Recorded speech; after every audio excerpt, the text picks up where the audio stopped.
তো আল্লাহ রসুল বললেন মা আদাত্তালাহা, তুমি কিয়ামতের কি প্রস্তুতি তোমার আছে? সাহাবী বলল ইয়া রাসূলুল্লাহ, আমার কোনো প্রস্তুতি নেই, তেমন নামাজ নেই, তেমন ইবাদত রিয়াজত নেই।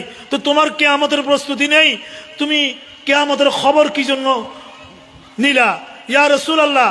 হ্যাঁ, আমার একটা প্রস্তুতি আছে। জোরে বলুন সুবহানাল্লাহ। একটা প্রস্তুতি নিয়ে কিয়ামতের খবর নিচ্ছ। সে একটা প্রস্তুতি কি? ওগো আল্লাহর নবী, ইন্নী উহিব্বুল্লাহ ওয়া রাসূলা, আমি আল্লাহকে ভালোবাসি, আপনাকে ভালোবাসি।